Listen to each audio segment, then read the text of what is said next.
friends, it's Christy. Welcome back to my channel. Today I'm going to be making a magical fairy tale pop-up card using Lawn Fawn's Fairy Friends, Critters Ever After, and the Echo Park Once Upon a Time Princess 6x6. I've stamped my images in Memento Tuxedo black ink on some Copic friendly cardstock, and I'm going to be coloring with my Copic markers today. There's going to be quite a bit of coloring since I'm doing images for both the front and the inside of the card, so I'm going to dive right in. The first image I'm working on is the castle, and I'm coloring that with R11, R20, and R22.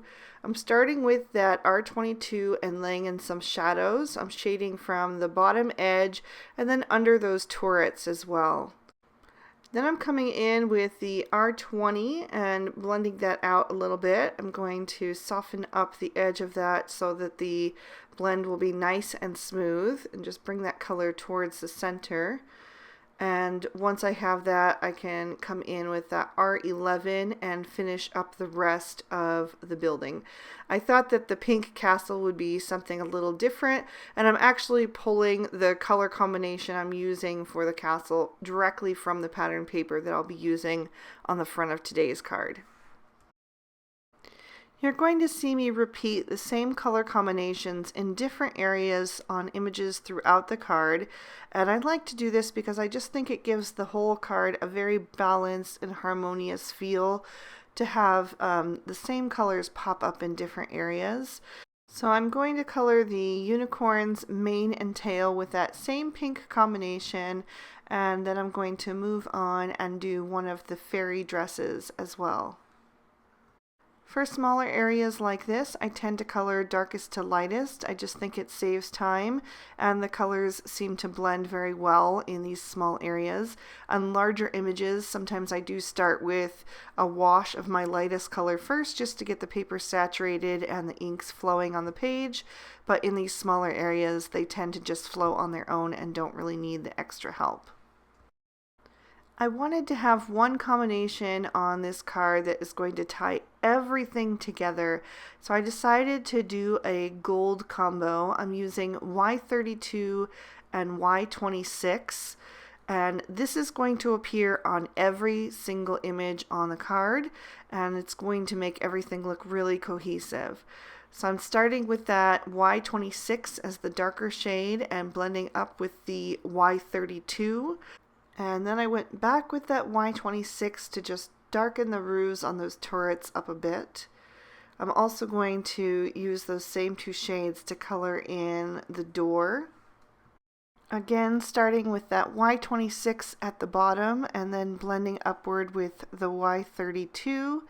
And since that was quite a large area to cover with the Y32, I am going to go back in with that Y26 and just flick in some more color from the bottom, just like I did with the turrets, and then blend that out. I'm going to use those same two shades for my fairy's hair, but I'm going to add in the YR23 to add a little bit more depth since it is hair and not just a flat object.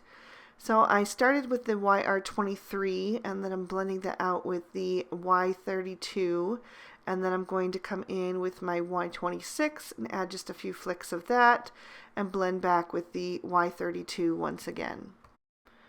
For me, hair is all about building depth, so always at the end I go back in with one of my darkest colors and add a few more flicks just to kind of have some highlights and lowlights in there. I'm going to take a break from the gold for a little bit and do the fairy's skin. So I'm using E000, E00, and E11 for that. I'm using E11 as my darkest shadow and just putting some of that under the hairline and on the backs of her arms and legs, and then blending out with the E00 and the E000. And I'll do the other fairy just the same. I wasn't sure at the beginning if I wanted them both to be blonde, so I just skipped her hair for now. And then I also will add a little bit of R20 to give them both some rosy cheeks.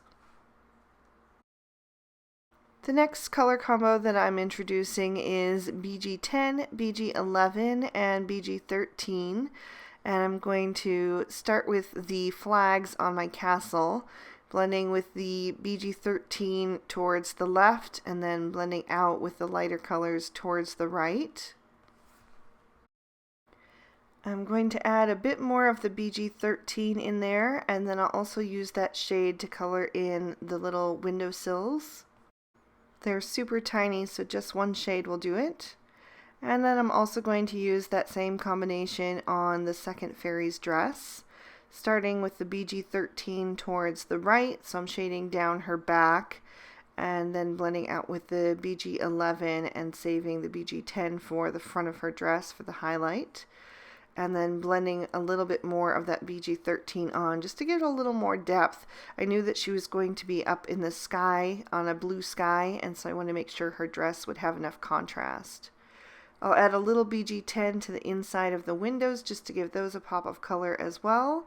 And then I'm also going to use the BG11 and the BG10 to just give that unicorn a little bit of some shadows. I want her to still look white, but I didn't want to introduce any grays into my cards, so I decided to use the light aquas instead. For my dragon, I'm going to pull in some purples, and I'm using V91, V93, V95, and V99.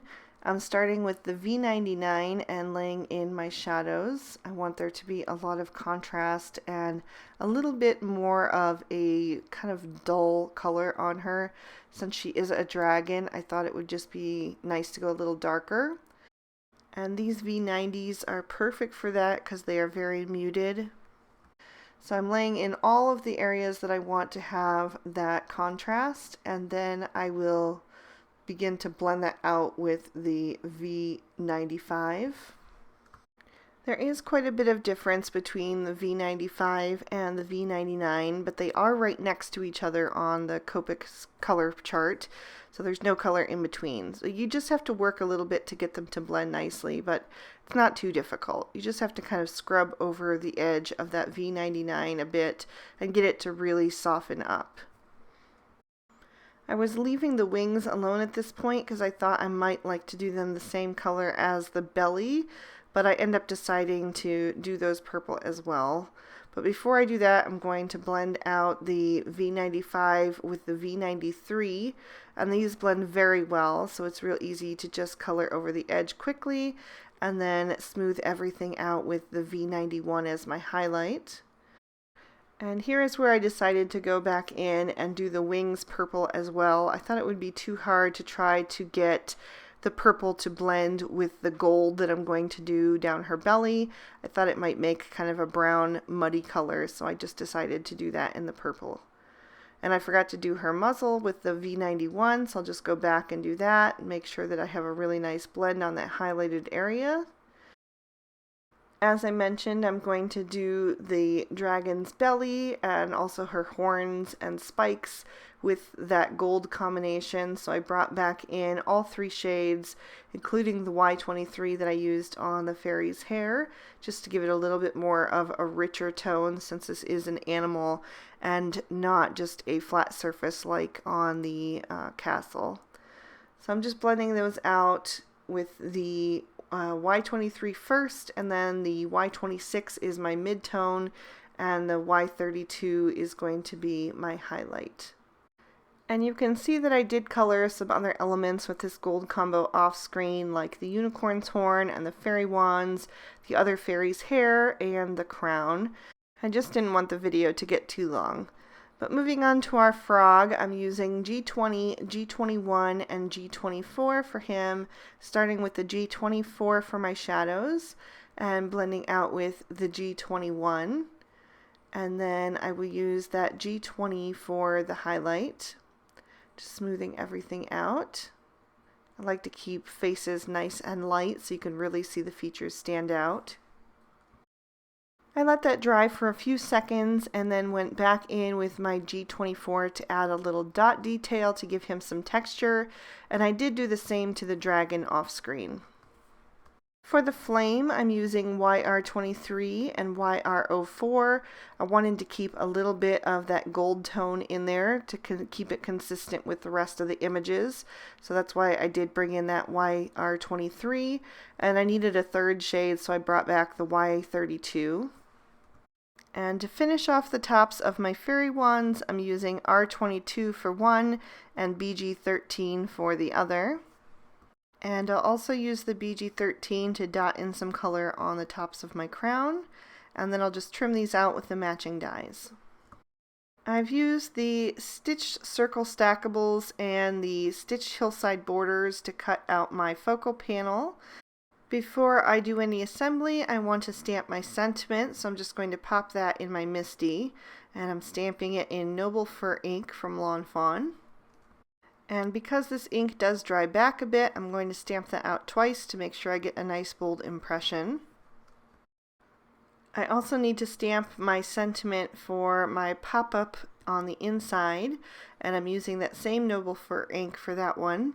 And I'm just using the sentiment that says, "May all your dreams come true," and then I have a little trio of stars at the front as well.